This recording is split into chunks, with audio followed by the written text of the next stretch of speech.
How's it going, everybody? Texas Man here. I hope you guys are all having a spectacular day. Please give this video a thumbs up if you guys really enjoy it. Subscribe if you guys have not already.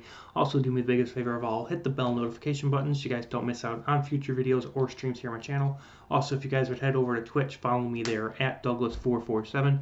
I stream there at least once a week, whether it be for Call of Duty, Battlefield, Halo, Destiny 2, or anything else you guys suggest me to stream over there. And as always, if you guys have any movies you guys want me to watch and review here on the channel, make sure to let me know in the comment section down below, and I will get to watching and reviewing those for you guys as soon as possible.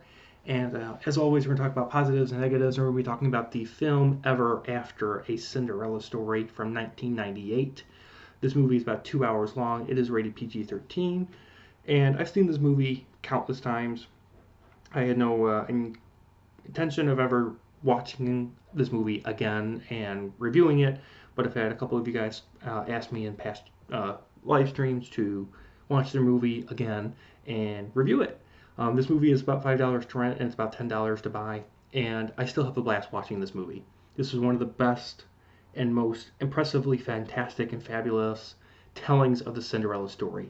The mysteries in this film make sense, especially with the fact that Cinderella isn't like magic and her cruel family isn't blind to her and she's not blind to her family. Like when you watch, for example, the 1950 Disney Cinderella, her family's kind of like magically blind and they can't tell if Cinderella is Cinderella at the ball or not.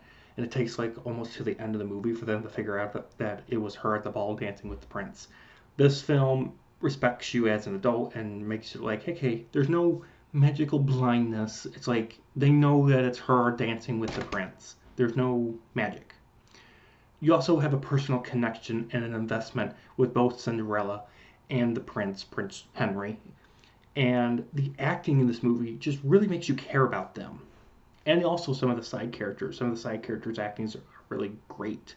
You care about people, you get a connection, you're invested in this movie. A lot of films have a hard time doing that. Instead they go for CGI or spooks and horror and scares or blood and guts or comedy, and they miss the fact that a movie makes you have fun watching it if the film provides characters that you can connect to and get invested in. And this film does a phenomenal job with the backstory, the introductions to them, and what happens to them throughout this film. This is a great movie for families to watch together. It's got great romance, great drama, and a hint of some dark elements in the film that I still enjoy from watching it tons and tons of times.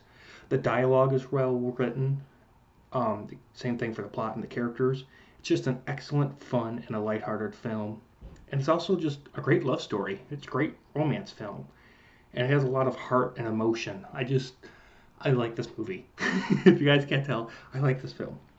Beautiful sets, beautiful costumes, especially for an older movie. Like I said, this movie came out in 1998. At the time we're recording this video, it is 2022. So this movie's been out for like 14 years. I'm sorry, 24 years. 24 years. And it really is a good movie and it still holds up. This is also the best adult version of Cinderella and the Cinderella story, mostly because of two reasons. First of all, it's a romance film at its core, at its center. It is a romance film that ties in with Cinderella. Secondly, it ties in with historical events and the fact that Cinderella was a person. So I really enjoyed that. I encourage you guys to check out this movie if you guys haven't. Owning it and rewatching it is always a blast. Negative-wise, though, most people find this film to be boring and forgettable. I don't understand that logic, but I enjoyed this movie. I don't think it's boring. I don't think it's lame, and I don't think it's forgettable. I mean, I will say we've had so many Cinderella versions of the Cinderella story that this film might get lost in that shuffle. But if you can look at this film as not just a Cinderella movie, but a romance movie, I think you'll like it a lot more. Another negative, I didn't like the changes to Cinderella's dress, especially that it has wings on it. Like, whee! I'm just like, I didn't like that version. Every time I watch this movie, I don't like that. I'm just like, I like the Disney 1950 Cinderella version of the Cinderella dress. Now, I keep bringing that up, but I like that movie and I like that dress for Cinderella. It just, to me, it's pure magic and I like it. really like the magical aspect of Cinderella. Speaking of magic, I personally missed the magic of Cinderella and this film not having a fairy godmother to help Cinderella out. Now, I'm not saying that every Cinderella movie needs to have it where someone's constantly helping Cinderella out. That's not what I'm saying. Like, I'm happy that this movie went for realism. This movie tries to go for realism 100%.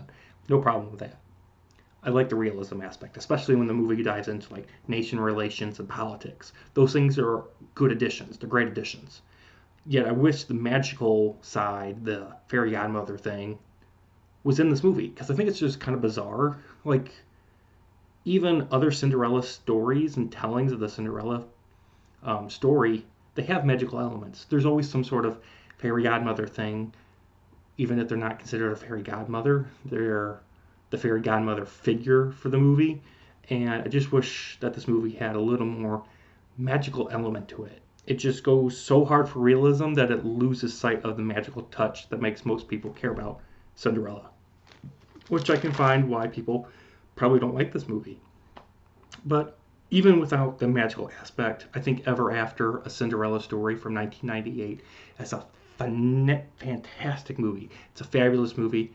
I had encouraged you guys, seriously, check this movie out. It's only $5 to rent, $10 to buy digitally, and I think you'll have a blast of a time watching it, and you won't regret spending the money for it. With that, I'm going to give it a 9 out of 10. Thank you guys so much for watching. You guys all have a great day, and I'll see you guys in the next video or stream. Bye, guys.